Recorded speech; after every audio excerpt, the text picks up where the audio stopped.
Welcome to Clearing the Clutter Inside and Out with Julie Caraccio. Every Tuesday at 1 p.m., Julie interviews experts on all areas of clutter: physical, mental, emotional, and spiritual. Learn easy to implement tips on how to release clutter and get organized to create the life you choose, deserve, and desire. An award-winning professional organizer and coach, Julie also shares suggestions to help you live clutter-free for a more joyful and fulfilling life. Soothe your soul with our customized aromatherapy blends designed to support you in clearing clutter.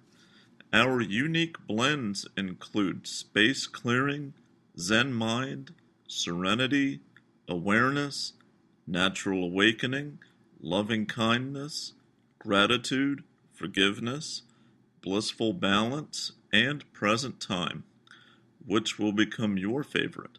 Learn more at reawakenyourbrilliance.com. Learn how to identify and clear out the clutter in your mind. Then it will be easier to clear out the clutter in your home, office, and life.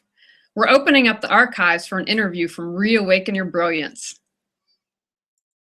Hey everyone, what is conscious order?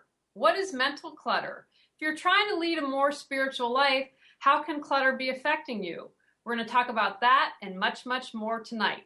Annie Rohrbach has been a professional organizer since 1987, working primarily in homes and home offices. She has lived a busy and full life as a mother, grandmother, community volunteer, event planner, trained spiritual counselor, entrepreneur, and author. Annie loves teaching and inspiring others to experience more clarity, peace, order, balance, harmony, joy, and freedom in their lives. She's become an expert at helping people simplify their lives and make conscious choices about what to let go of, what to keep, and where to put it. Her highest vision is to bring a lighter, brighter energy to the planet and greater peace to the world.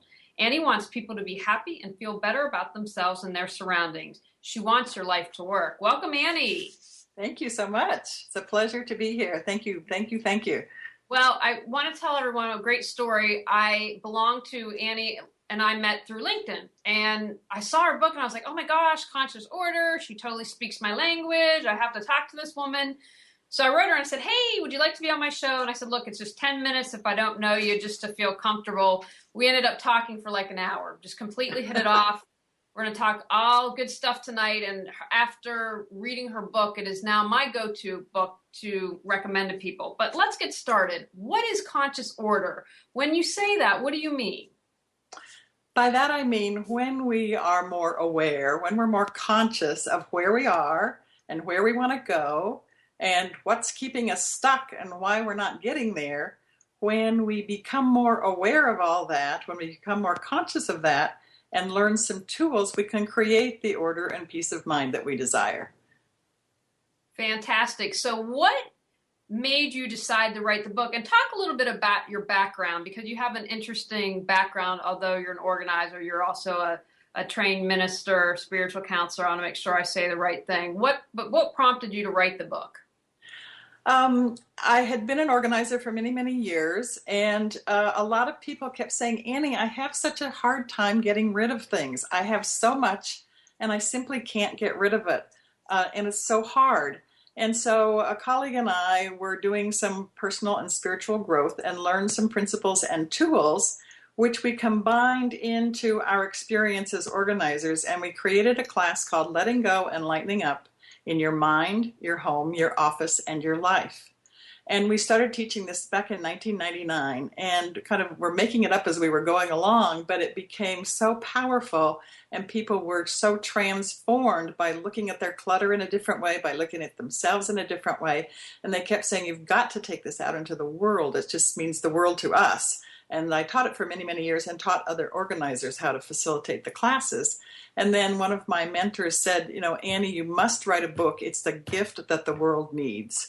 So it was such a joy to be able to integrate my expertise as an organizer for 25 plus years and my spiritual beliefs, which I chose to mainstream the book. So it's languaged in a way so no matter what somebody's path is or where they are in the path, they're able to get the message and use the tools.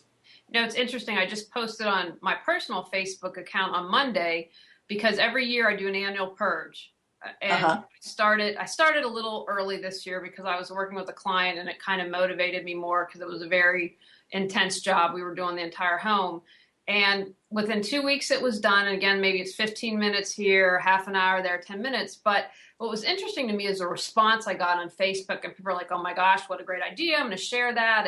And it started this great conversation. And so I think it's so important because if we don't do this regularly, it just builds and builds and builds. And I mean, let's talk about mental clutter for a moment and how having that around affects you mentally, physically, spiritually. Well, when you think about clutter being stuck energy, if you will, if you think about clutter and how it affects you emotionally, spiritually, it's so draining. And the more you have, the more draining it is, and the harder it is to get started. It's very overwhelming. It can create a lot of shame and discomfort, and really get people so stuck that they don't know where to start. And so and the reason that I believe in starting with the mind is because our mind is cluttered with so much stuff, all the things we have to do, all the regrets from the past, the things, plans for the future, all of that kind of thing. There's, the things we're bombarded with every day in conversations and with the media and that kind of thing. And so when our minds are going 90 miles an hour, when we're just so, that monkey mind, that busy mind, that, oh my gosh, how am I going to ever get this done? I have too much to do. All those things that we keep telling ourselves just keeps perpetuating that clutter in our mind. So my approach is to identify and clear out that clutter in our mind, because then it's easier to clear out the clutter in our home and our office and our life. Can you maybe give some examples of how mental clutter is maybe kind of sneaky and that people might not realize, oh, wow, you know what? I never thought of it from that perspective, but that really is mental clutter. Well, the key for me in the mental clutter that I especially encourage people to identify and look at and monitor is all that stuff we tell ourselves, all those, I should be able to do this, I can't do it, it's too hard, I'll never get organized. All of that self-talk, which is sabotaging, drains us. So part of my approach is to find out what that is and pay attention to it, and then start replacing some of those old thoughts, that old language that drags us down and keeps us stuck, and replace. And I think we might do a little exercise tonight if you'd like to, Absolutely.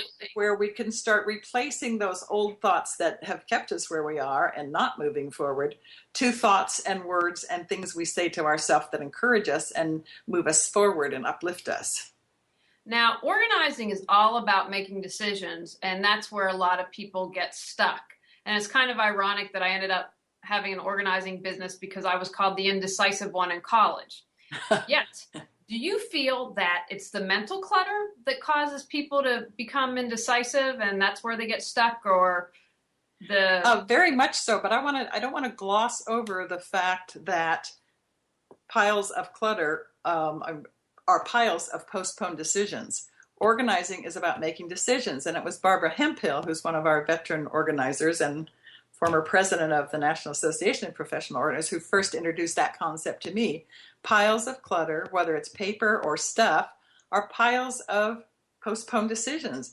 What is it? What do I do with it? I don't have a place for it. I don't know. I don't want to deal with it. So you put it aside, and you put it aside, and you put it aside. So from my perspective, if you can clear, I think the mental clutter gets in the way of making decisions.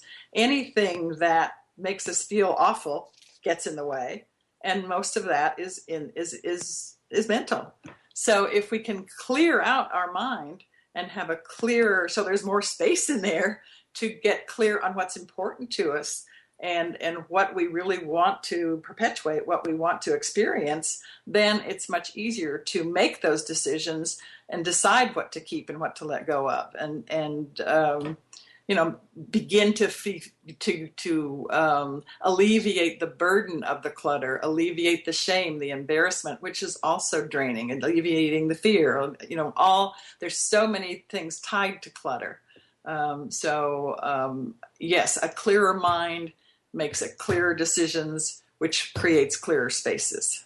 And less clutter. All right, now I want to remind you, if you have a question for Annie, you can chat it, and I'm more than happy to ask her, or you can call in at 919-518-9773, or Skype Computers 2K Voice. So you just briefly mentioned this. One thing that I really like, that you ask people what they want to, one, for their space to look like, but what they want to experience in their space to help them. And why do you ask that? Well, one of the first thing I believe that if we, it's sort of that end in mind type of thing, literally end in mind. But I like people to try and, picture if they can, if they're visual or sense or feel or imagine or think about, how not only what would they like the space to look like, but how they feel in that space. One of the reasons I chose to work in people's homes is because people get so stressed out at work or in their volunteer work or out in the world or with their families. And I want to make sure when they're at home, they create environments that are nurturing and peaceful and helping them restore and renew rather than dragging them down further. So I like to get them to have a picture, because that I don't know if you're familiar with Michael Bernard Beckwith, who was in The Secret and is one of my longtime teachers from a long time ago and still is. He used to say the pain pushes us until the vision pulls us. And that just really hit home, because the overwhelm, the shame, the I've got to do this, pushes us. But there's something about having that vision, having that feeling of how you want to be in a space, how you want it to look, that can really pull you towards action, that can pull you in a direction, get you unstuck, and really help you experience the harmony, the joy, the beauty, the peace, the order in your surroundings. Now, you talk in your book about the power of choice. Yes. And one thing that I say often on this show and often in Light is we always have a choice.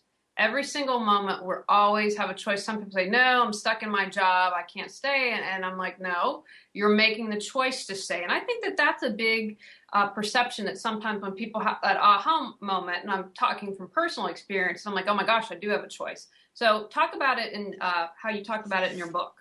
Well, at every single moment of every day, we are making choices, whether we're conscious of those choices or not, whether to get up and what to dress and what to eat and which direction to go, wherever we're going, what to listen to, who to be with. There's choice. And the nice thing about making choices is if you feel like the choice isn't the right choice, you can always make another choice. In an instant, you could make another choice. And I think one of the things I love about the concept of the power of a choice is if you have in the past, consciously or unconsciously, kept choosing words that deflate you, thoughts that keep you stuck, this is where you can turn things around. I mean, one or two thoughts can change your whole experience, because you're changing your attitude, you're changing your direction, you're energizing something else. Absolutely. Now, you talk about, why do we need to know what's important? Because a lot of times I think people say, oh, you know what, my family's important, but that seems to maybe shut down on the priority list, or my job's important, yet you spend more time at the gym. So a lot of times we say X is important, but we do Y. So talk about that. Well, there's two things that come to mind as you're asking that. And one is, I've had a lot of clients who, all of a sudden everything's important. And they have a hard time even discerning what's more important than something else. And once we know what's important, and I often like to use the values list, or the what I call qualities of God list, the peace, the joy, the love, the order, the balance, the harmony, the freedom, and all my favorite words that my daughter, teases me a bit about, but totally supports. It's just like once we recognize, like a few years ago, balance was really important to me. I was way out of balance in terms of giving all of my time to other people and not taking care of myself. And I wanted to have that be in better balance. So in that moment and during that period of time, balance was a very high priority to me. It could, and so every time I was making choices and making decisions and asked to do something, it gave me a guidepost. It gave me something to align with. It gave me something to help me decide, to choose whether I was going to do something or not do something. So if a family is really important, making sure you focus more on family. So, there's lots of, if organizing is really, really important to you, then have that be your high priority in terms of creating more order. You just mentioned a moment ago about joy, peace, and happiness. Uh-huh. I found the more spiritual I get, it is very challenging to me. I mean, I've never had clutter. I've never owned a ton of things, but I've just found it's almost like I can't think of, and if I'm in a very cluttered environment, and I just seem to be going through this process of wanting to get rid of more, because that seems to me to bring more peace. What are your thoughts on that?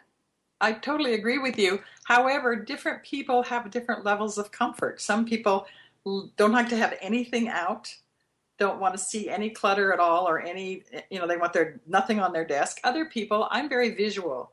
So I have a lot of things out, although as I go through my various layers of shedding and decluttering and having fewer things that are important to me, things are becoming less important to me, and it almost doesn't matter what's around me as long as it's in order.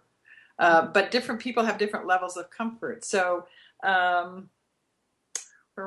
don't know where I was going with that. That's all right. But do you think perhaps as people get more aware, more conscious, that then the need for more items around them subsides a little bit more? I think especially when they recognize that a clear space creates more peace of mind, I think that kind of perpetuates another clear space and another clear space. And so I think peace of mind is that's one of my main passions, is for people to have peace of mind. Even if there's chaos everywhere else in the world, we can still have peace within us and come and take that out into the world. I love that. Let's talk a little bit about goals and intentions. That's one of my favorite topics. I think, I was very goal-oriented for a long, long time. And, a goal to me is something very measurable, very specific, with an end result in mind. And then one year I went to some workshop on goals, and I just didn't even want to listen. It was fascinating. But it was about the same time that I was learning more about the power of intention. And one of the things especially like with New Year's resolutions, we set these goals to lose X number of pounds or earn, $1,000 a month more, or whatever those goals are, get organized. And then we, all of a sudden fall off the wagon and we're back where we started, and we have the same resolutions year after year. To me, intentions are much broader than goals. And where goals are more about doing, intentions are more about being and having a greater experience. It's less limiting. So let me give you an example. You could say, I want to, I'm a goal, get the garage organized by the end of the summer. Well, that's great. And it could be very motivating, and it could work. And if you chose instead to say, I want a greater sense of order and peace in my garage and my home, that's a much broader concept, but it could create a mindset, if you will, that you might want to, in addition to creating the order in the garage, you might do the shed and the closet, and pretty soon you want to do the drawers. So it gives you a more expanded. If finances was something, if you wanted to set a goal of making X number of dollars by the end of the year, if you instead have an intention of a greater experience of abundance and prosperity, yes, you could earn that extra money, but you might also be getting extra clients, and you might have a book deal, and it could be much more than just that one goal. So that's, and for me, an intention is another thing to be is very powerful. Deepak Chopra had a wonderful, learn to harness the power of intention, and you can create anything you want. I love the work of Deepak Chopra, and that's something. So I will usually, there can be goals within the intention, but it's something that I find to be very powerful. I love that. I'm in the process of making that switch. and being more and setting intention and having it brought to me, now still doing the work, Right. but not focusing on the path of how it gets done or being open to surprises. The show was never part of the plan, and it's something that I love. So being open to what's out there. But I wanted to ask, what's a reminder space? It's one of my favorite things that anybody, if you did nothing else but created a reminder space, that would be wonderful. Pick a space in your home or office that you see often, and then I just have everybody clear it off. Just take everything off of it. It almost doesn't matter in this moment where it goes, but just clear it off, clean it off, out with the old. And then if horizontal spaces are magnets for you, I might suggest that you commit to keeping that one space clear. It could be the kitchen counter, it could be the top of your dresser, it could be the floor next to your bed, whatever it is. But just keep it clear and have a commitment. And every time you walk by that, you can say, I'm learning to have uncluttered spaces. I can have clear spaces. If horizontal surfaces aren't quite that big a magnet, you could choose to just have one or two objects in that space representing the qualities.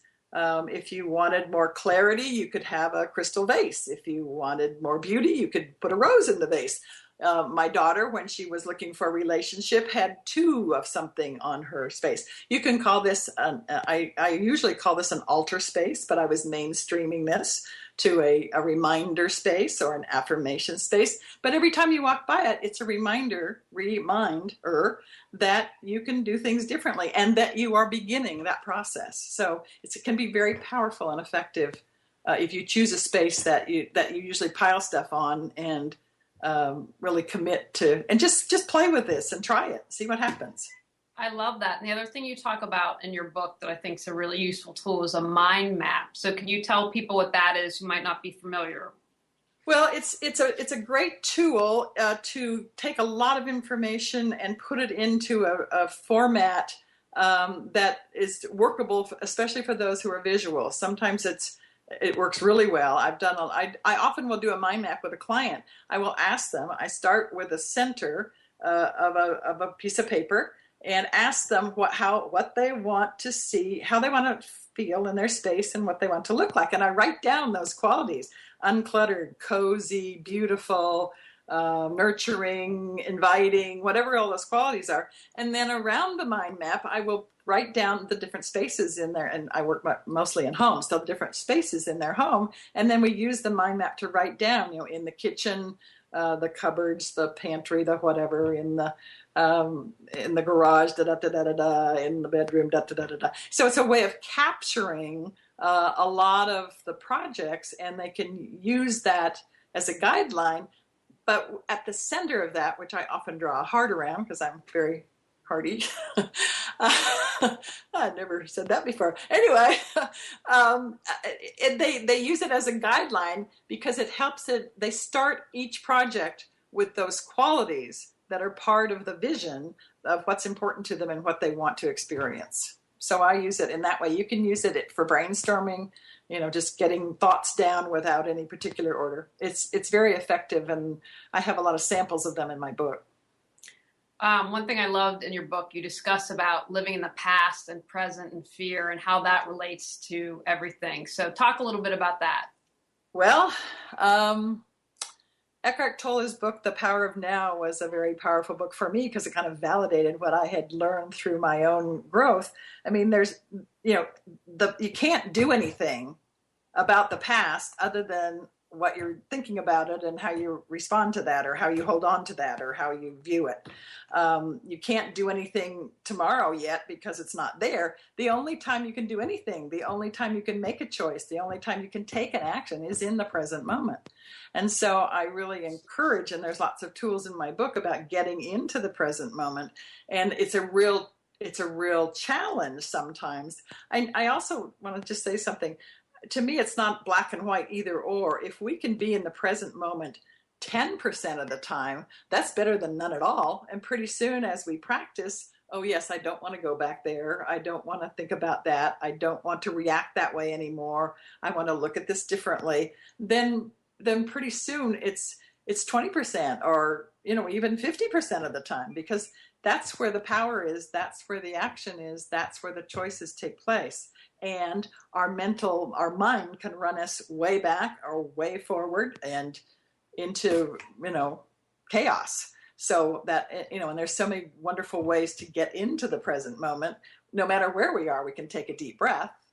One way that I liked when I was writing my book, I lit a candle. That was part of my ritual, to bring in the light, to remember where my ideas were coming from, and to keep it light.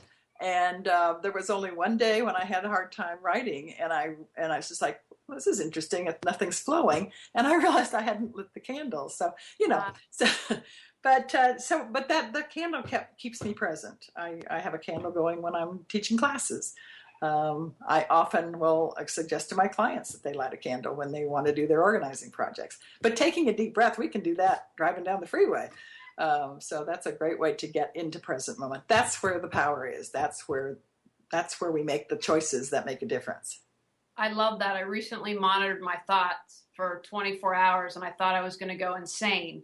And so I'm going to try that, lighting the candle. I like that idea. But what I found, if I'm mowing the lawn or doing dishes, that's a really good time to monitor my thoughts, because I'm physically doing something. Because I used to think, I'm pretty positive. And I'd see like, wow, you know what? You were in the future. Oh, you just went to the past. And so when I'm doing mundane things now like that, I try to really use that time to monitor or stop myself. Okay, where are you? Are you in the present moment, or is your mind somewhere else?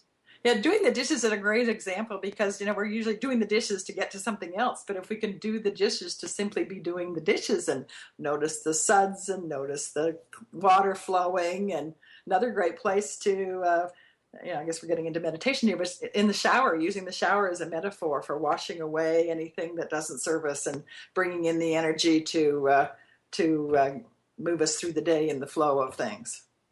Talk a little bit about fear. How does that affect clutter and organizing? I think fear is one of the greatest blocks to getting organized, because it's so draining and so debilitating and can be so paralyzing. And yet fear is a very natural part of our heritage in terms of our makeup, in terms of fight or flight, or, keeping us safe. But I think the thing about fear is, if we keep resisting it and pretending it's not there, it sticks with us and keeps us more stuck.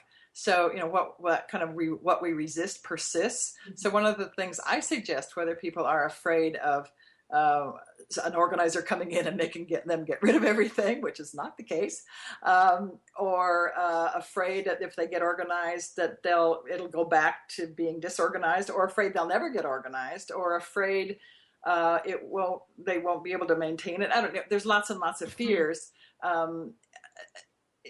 If they can say hello to that fear, if they can, even go so far as to embrace it, it has less power, because it's sitting there niggling at us until we say hello to it. The other thing about fear is it can be a messenger. It can help us. It can take us to a place where we might be able to dig deeper to find out why we're so stuck in something, or why it's so hard to get rid of things. And sometimes if people are extremely afraid, I suggest that they get some counseling, because that could be a fear far more deep-seated than simply being afraid of they'll never get organized. So like I say, fear can be very powerful. The other piece I would say is, I totally believe that what we focus on increases. So if we focus on the fear to an extreme, the fear kind of gets perpetuated.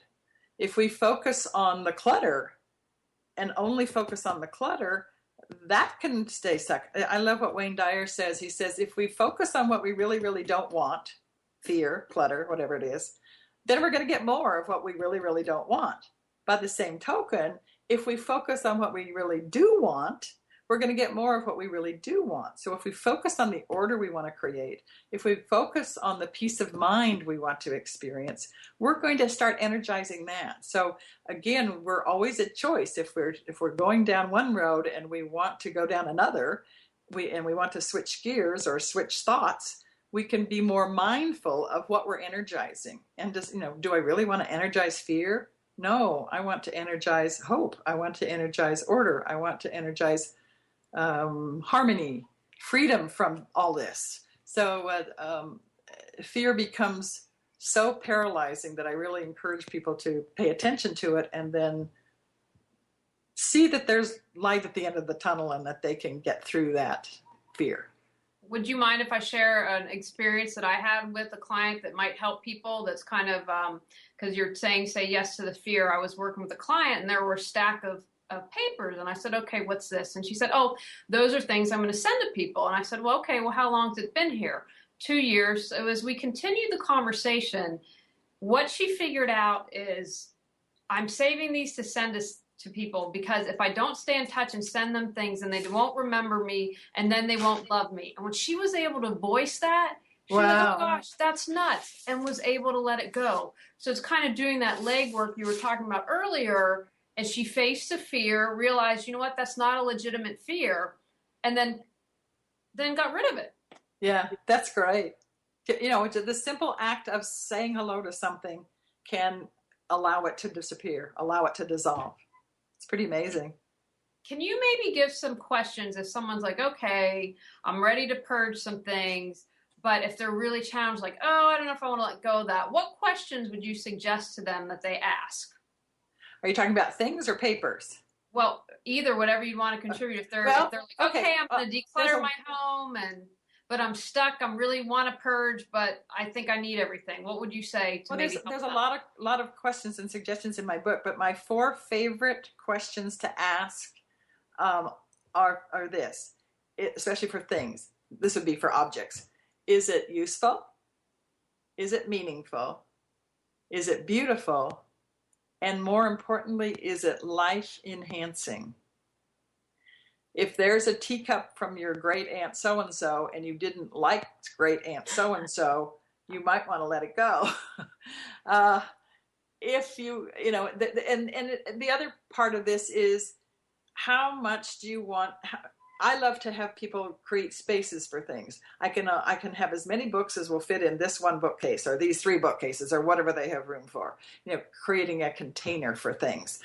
In this cupboard, I have this much room for vases. In this space, I have this much room for clothes. And that can sometimes be very helpful. The other thing is, so many people hold on to things because it used to be very valuable to them. It still may seem to be valuable, but if they think that somebody else would appreciate it and value it, I often will suggest have destinations in mind before you start going through your things, because either for a favorite charity or a friend or a neighbor or a women's shelter or whatever, where if you knew that somebody else could use one of your 20 coats or 10 of your 20 coats, you might be more likely to give it away because you know somebody else will appreciate it and value it. That can be very helpful, picking destinations. All right, outstanding. Now I want to remind everyone, if you have a question for Annie, chat it, and I'm happy to ask, or you can call in at 919-518-9773 or Skype at Computers 2K Voice. Now, is there maybe an exercise that you could lead us in? You have lots of wonderful things in your book, but if there was one that you want to share with the audience tonight. Well, because we've been talking about what's going on in our mind and our thoughts and what we say to ourselves, I don't think I use the word self-talk, but so much of that is so sabotaging. It would be fun to do an exercise. If you take a few minutes just to pause, take a deep breath, and I just would invite those who are listening to, as you ask yourself these questions, what are you saying to yourself, or what are you thinking? When you look at piles of clutter, your clutter, when you trip over something because it's not put away, when you can't find something and you know you have it somewhere, you just can't find it, and it's taking to, what happens? What do you say to yourself when you see and think about all the clutter that you have and trying to get organized and it's not any fun? What do you say? I'm going to be quiet here. Just write down a couple of things that you might say that you do say to yourself. And I want to remind everyone, because people can listen on the phone, this is recorded. We'll be able to send you a link afterwards, so don't do this while you're driving. But we'll give everyone time to do that, and you will be able to listen to it again. Okay. So I don't know if anybody wants to share, but oftentimes, I'm not sure about that, but so many times people will say, I'm so ashamed of my clutter. And in this exercise, I might ask you to put a title at the top of these thoughts. These are the old thoughts. These are the thoughts that drag you down, that keep you stuck. And somebody would say, well, I'll never get organized. You could change that to, I am getting organized. Just the idea that you're listening to this is starting the process of your getting organized. Clients often will call me, and before I get there, they've started organizing because that energy is already in place. So I should be able to do this is a huge, shoulds are destructive. Mm-hmm. I feel like shoulds feel like they're coming from outside of us, imposed on us by other people.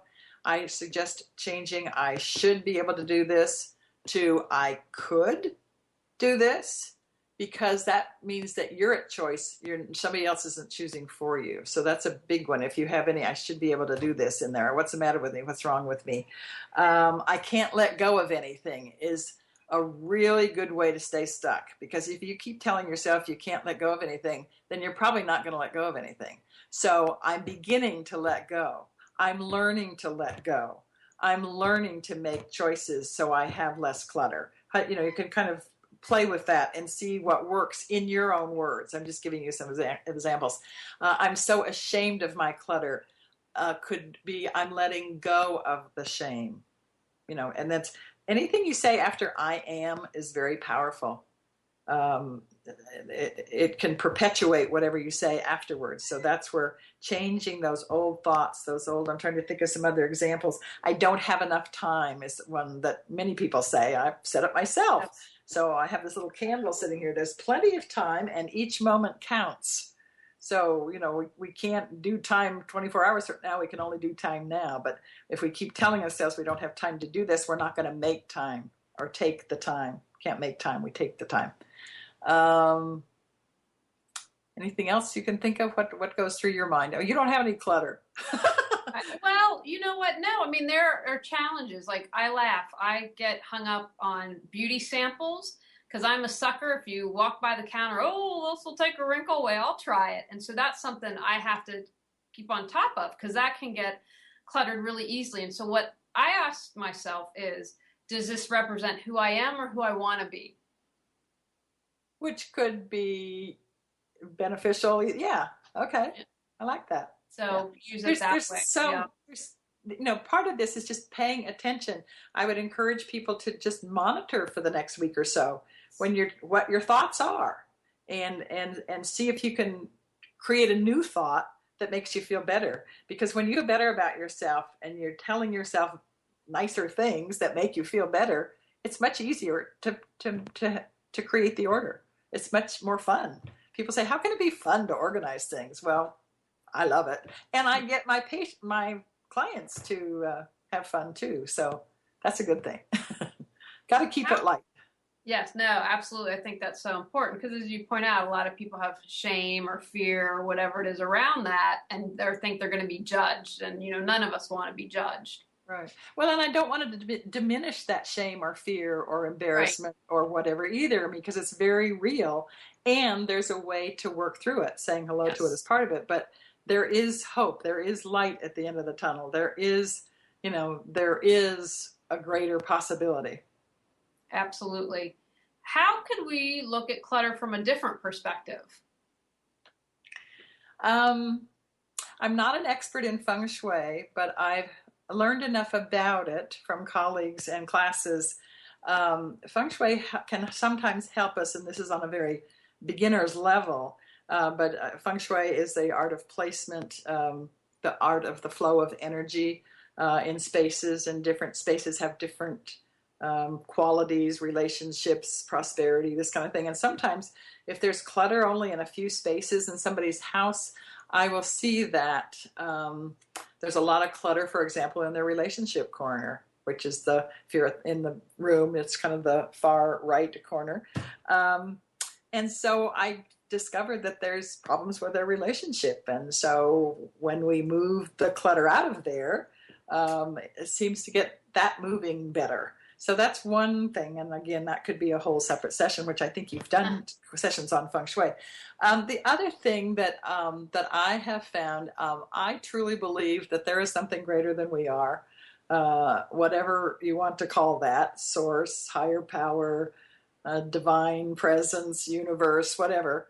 And when we recognize that that which is greater than we are is full, is about infinite peace, infinite harmony, infinite joy, infinite love, freedom, beauty, all my favorite words, then we can tap into that, because we're part of it and it's part of us, and it's already there. We just need to wake up, be more conscious of it, and allow it to come to us.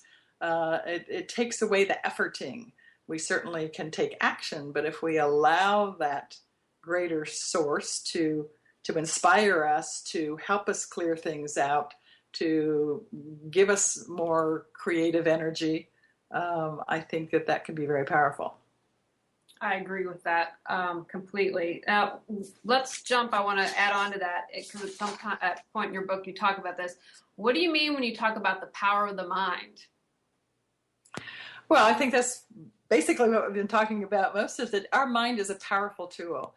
And I think that when we recognize that it's our mind that creates the thoughts, that creates the words, that creates the beliefs that limit us, it's also the mind that creates the beliefs and thoughts that expand us and give us a greater concept of what's possible and what we are able to do and what we're able to experience. So, when we think a certain thought, it creates a certain experience. If we like that experience, keep that thought going. That's, but if we don't like that experience, our mind can help it. And I have wonderful research in my book about the brain and how the brain works and how plastic it is, and how we can create new neural pathways and synapses and connections and all that kind of thing. It's very exciting, because it's so true that with our mind, we can change our experience. With a new thought, we can have a new experience. I love that, because what I think is so great, I love your entire holistic attitude, because organizing is very structured and very, I always get them messed up, left brain, whereas you're bringing in completely right brain concepts to help kind of meld them, which I think is fantastic. And one of the things that I find really attractive, and I was being sincere when I said at the beginning, you're now my go-to book for people. If I'm like, this is when they're saying, well, what would you recommend? Okay, here's your book. Go read it and start off with that. What would you say is a big challenge to staying organized? So if someone's cleared their clutter, they kind of have something in place, what are the challenges that people face? Well, I think there's several. I think there's a fear that it might get back out of order. So that fear can drive them, can push them into what they want to continue to experience. Sometimes I've encountered, worked with clients where the clear spaces, the uncluttered spaces are so unfamiliar to them that it's very uncomfortable and can be very, I sometimes will say this could feel very disorienting. But I'm very careful I don't create the order. I ask questions to help and facilitate their process of figuring out what works for them.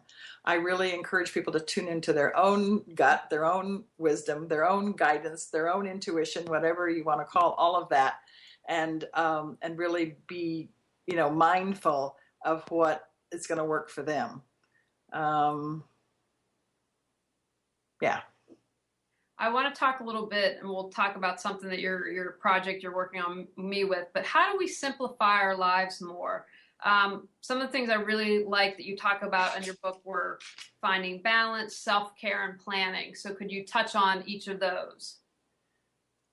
Well, simplifying for me was focusing on one or two or three qualities at a time, and balance and self-care were two of my main focuses. I love Cheryl Richardson's work, Take Time for Your Life. She's one of my favorite guides in terms of extreme self-care. I used to say, I spent the first 50 years of my life taking care of everybody else, and now I'm learning how to take care of myself, which I think as women, frankly, that can happen. So simplifying for me is if I can take care of myself better, I'm going to be better at everything else I do as a mother, as a grandmother, as a daughter, as an entrepreneur, as an author, as a friend, as a volunteer, as a colleague. And that makes my life simpler because I have a focus. Well, now my focus is service, but I take care of myself in order to serve better. So, and that's a simpler thing rather than thinking, well, I've got to do this and this and this, and I've got to have all these qualities, and I've got to have all this together all the time. That can be I used to be really good at making things very complex. And so I am getting much better at simplifying and making things easier. There's a quote that a friend sent to me several years ago. She goes, ease and grace, ease and grace, ease and grace. Some things are worth repeating. So just even something like that can encourage, if you find a favorite quote or a favorite mantra like that can inspire you to simplify. I have something up on an altar that I see from my desk. It says the art of simplicity. It keeps me focused on simplifying. And I think that, again, if we're mindful and conscious, it's easier to simplify. What would you say to someone? Because I think you're right. As women, we always seem to put everyone else first or have a challenge into saying no. So if someone's like, wow, that's a new concept to me, I'd really like to do that. What's maybe an easy first step that they could take to practice to get into better self-care or saying no?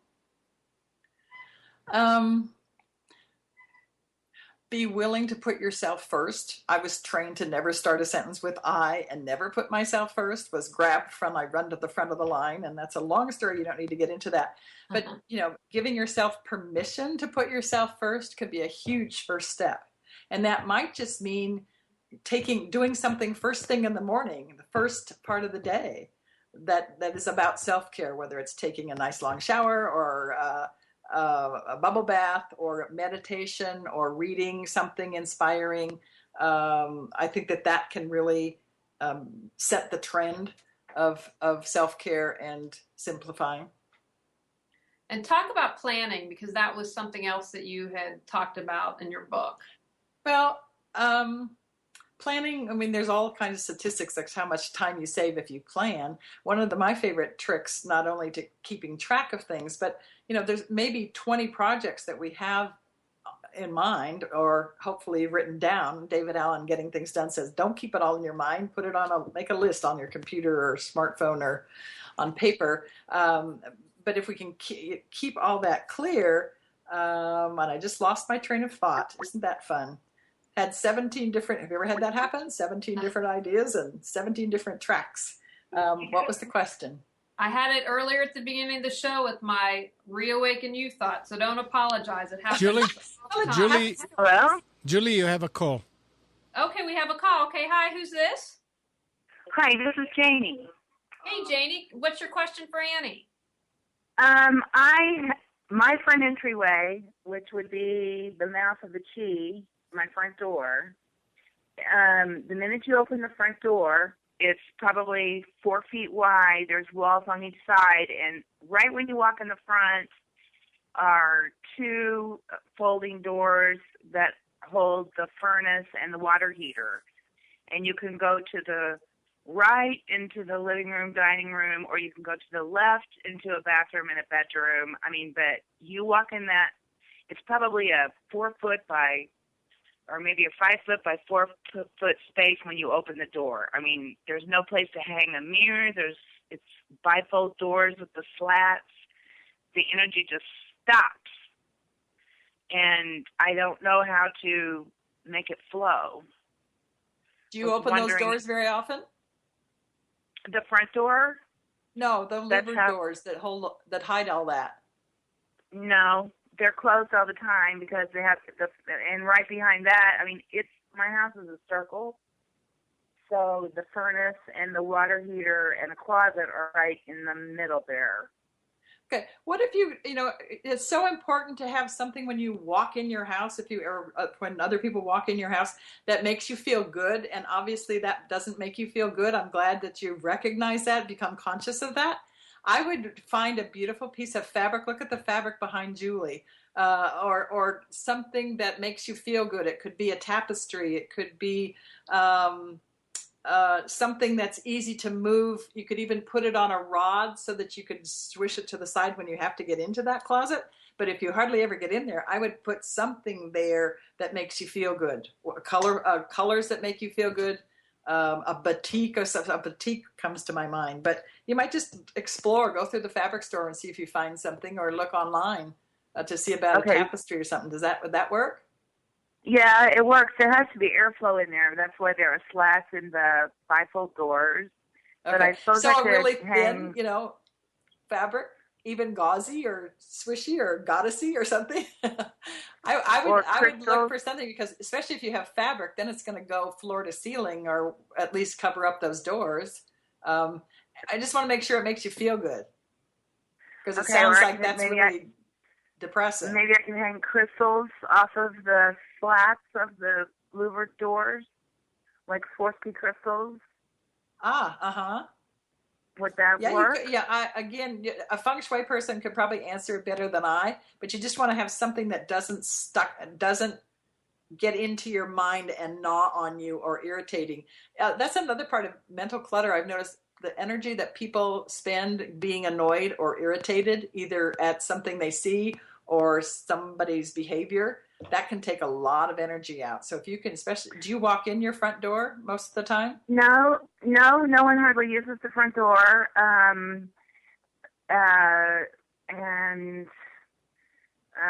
Really, because the driveway is another mouth to the chi, and you walk through the carport and go around to the back door. People will, like a UPS guy will knock on the front door, but no one ever, and consequently I have no visitors ever. Do you want visitors? Yeah, sure. It'd be fun to just play with a few things. Play with some concepts. I mean, would you like people to come in the front door? Yeah, and the sidewalk leading up to it is nice, and I mean, so it just hasn't felt very welcoming. Yeah, something isn't welcoming, and that sounds like it's bothering you. So I would find something welcoming. Okay, sounds like a good idea. Thanks. Okay, thank you for calling. That's great. Got to get things that it's almost like you stick the energy. It's the energies, the thoughts in your mind and your responses to it, which are very real, can stop your energy, or make you feel stuck. She's gone. Okay, well, thank you, Jane, if you're still listening. And actually, we interviewed a feng shui expert, same state as Annie, out in Los Angeles, who talked specifically about the front of the house. So you might want to listen to that interview, and there might be some suggestions. I love Annie's about putting a fabric there, and that's a great one, but that might be something you're interested in. Annie, could you maybe share a client success story of someone that you worked with, and maybe how working on conscious order helped change their life? Yeah, I thought of somebody who I had wanted to work with me and kept putting it off, and then she had to move from this absolutely gorgeous home with a view of San Francisco Bay, and she was furious that the owners were going to sell, and she had to get out, and she found another place, and it wasn't as nice as her first place, and she went a year and she wouldn't get things unpacked. Anyway, so she finally called me at the encouragement of a friend that I work with. And she said, Annie, I'm so stuck. I don't like this place, but it's the best I could find. I'm so angry. And she was just this is a year later. She's still holding on to her reaction and her sorrow and grief at having to leave this other space. So I was there for about 4 hours, and I listened and listened and listened. And I said, well, could you just show me around? And so, I mean, she's an artist and a musician, and she had beautiful things and had a real knack for arranging things. But she had boxes all over the living room and the front hall. And so she was showing me, she said, oh, here's this and here's that, and I haven't done this and I haven't done that.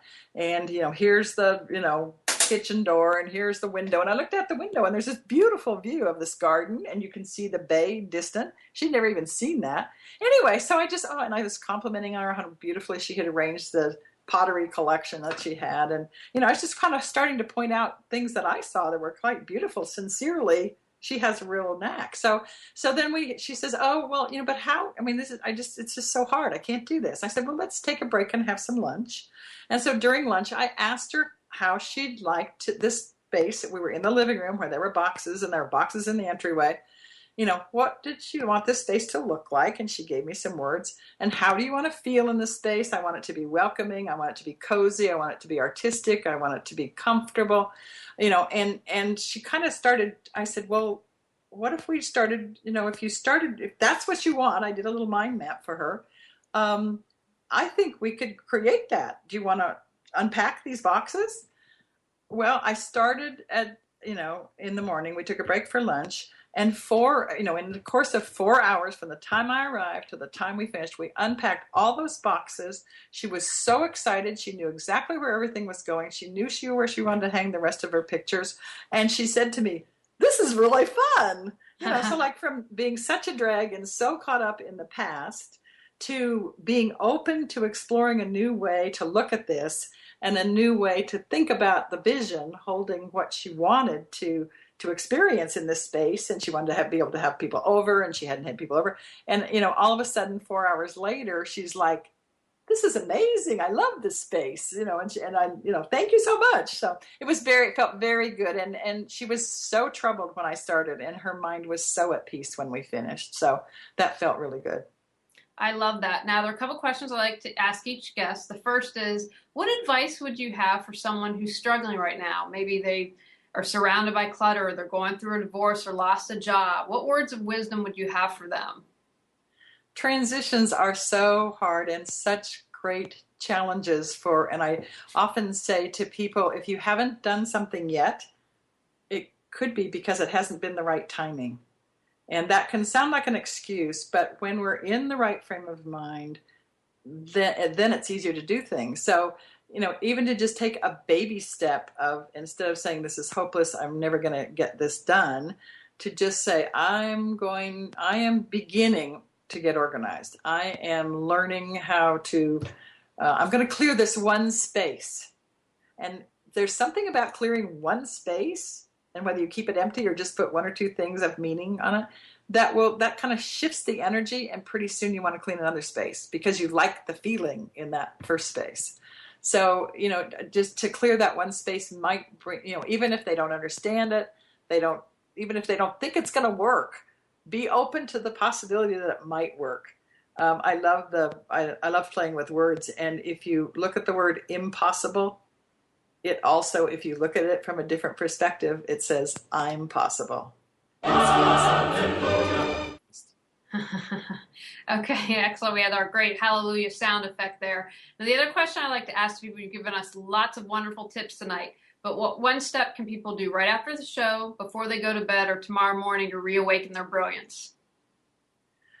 Oh, take a deep breath, connect to that source, connect to that within you that's so powerful and so filled with infinite peace and love and joy and freedom, and just know that you'll be guided and inspired to clear that one space, and then another space, and then another space, and that you're fully supported all along the way in whatever that means to you. And being able to get something done that makes you feel good will free you up to be able to recognize more fully and really reawaken your brilliance, because the light is there and it can shine brighter and brighter. And I really see the light in everyone and know it's there for you. I love that. Now tell people how they can buy your book, if you have any upcoming classes or anything that you'd like to share with everyone. My book is available on Amazon. It's also now in the Kindle and the Nook version. On Kindle, you can go through Amazon. Nook, I think you go through Barnes and Noble, but there's links on my website. My website is www.consciousorder.com. I'm just in the middle right now of creating the 2013-2014 workshop schedule.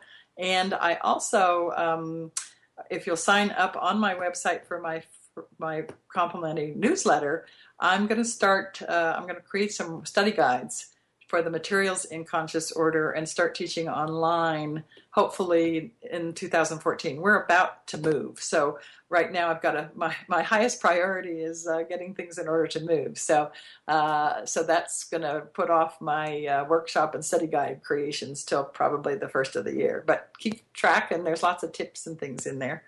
And hopefully inspiration. My book has lots of quotes and inspiring ideas, and hope you enjoy it. Your soul with our customized aromatherapy blends designed to support you in clearing clutter. Our unique blends include space clearing, Zen mind, serenity, awareness, natural awakening, loving kindness, gratitude, forgiveness, blissful balance, and present time. Which will become your favorite? Learn more at reawakenyourbrilliance.com. Thanks for tuning in to Clearing the Clutter Inside and Out. Sign up for our newsletter and receive a free copy of 10 clutter-free living tips. Ready to create the life you choose, deserve, and desire? Learn about Julie's coaching, ebooks, online monthly decluttering classes, how to organize your life, office hours, and her unique clutter-free living mastermind at reawakenyourbrilliance.com. You can also watch all episodes on YouTube or download on iTunes and more. Join us next Tuesday at 1 p.m. Remember, the journey of 1,000 miles begins with one step.